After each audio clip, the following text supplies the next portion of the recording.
Hey guys, this is Simon and welcome to my Facebook page. So আজকে আমরা কথা বলবো মোটল মোবাইল ফোন হোল্ডার নিয়ে। So আমার বাইকে কিন্তু অলরেডি একটা মোবাইলের হোল্ডার আছে, এটা আপনারা আমার ব্লগগুলোতে দেখেছেন। সো এটা থাকার পরেও কেন আমি এটাকে কিনেছি, যেটার প্রাইস অলমোস্ট 1250 টাকা। সো আজকে আপনাদের সাথে এই বিষয়টা নিয়ে ডিসকাস করব।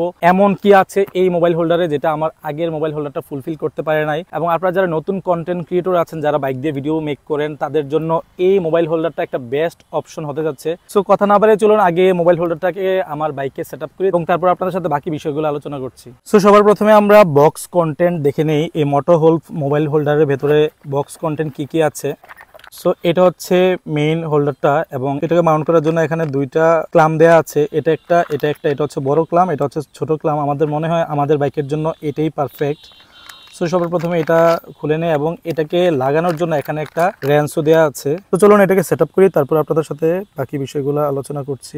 আমাদের হোল্ডারটাকে মাউন্ট করার জন্য এখানে একটা অপশন আছে, আরেকটা চাইলে এখানেও লাগাইতে পারবো। তো আমি আগে দেখি যে এই জায়গাটার মধ্যে হবে কিনা। যদি এটা এই জায়গাটায় হয় তাহলে আমরা এখানেই সেটআপটা করব। সো ক্লামটাকে এভাবে লাগানোর পর আমরা উপর থেকে এই হোল্ডারটাকে লাগিয়ে দেব। আমরা যে অ্যাঙ্গেলে লাগাতে চাই, যে কোনো একভাবে লাগালে হয়েছে, কারণ এটাকে পরে ঘোরানো যাবে। সো এইভাবে লাগানোর পর আমরা স্ক্রুগুলো লাগিয়ে দেব।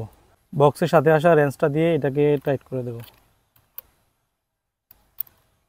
সো ভিউয়ার্স, এই আমাদের মোবাইল হোল্ডার লাগানো কমপ্লিট, এবং এটাকে আপনি যেই কোনো অ্যাঙ্গেলে শেপ করতে পারবেন, যে কোনো অ্যাঙ্গেলে চান। সো এইটা আমার লাগানোর মেন উদ্দেশ্যটা হচ্ছে, আমার যে পুরনো মোবাইল হোল্ডারটা ছিল এটা দিয়ে আমি আমার ইচ্ছা মতো আমি অ্যাঙ্গেল করতে পারতাম না, আমার দিকে ভিডিও করতে পারতাম না। বাট এটার কারণে অনেক ভালো ভালো ভিডিও করা যাবে। আমি আপনাদেরকে কিছু শর্ট দেখাই, তাহলে বুঝতে পারবেন। সো এটা হচ্ছে একটা অ্যাঙ্গেল যেটা আমার দিকে মাউন্ট করা। এখন আমরা দ্বিতীয় অ্যাঙ্গেলটা দেখব, যেটা সামনের দিকে থাকবে। সো এটা হচ্ছে আমাদের দ্বিতীয় অ্যাঙ্গেল।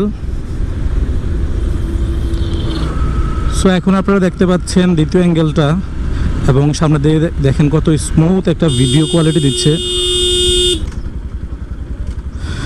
তো এখন আপনি যদি না চান যে আমি চাই না আমার ফ্রেমে বাইক দেখা যাক, তো আপনি এইভাবে এটাকে সেট করতে পারবেন। এইভাবে মাউন্ট করে আপনি আপনার মোটো ব্লগিং চালিয়ে যেতে পারবেন।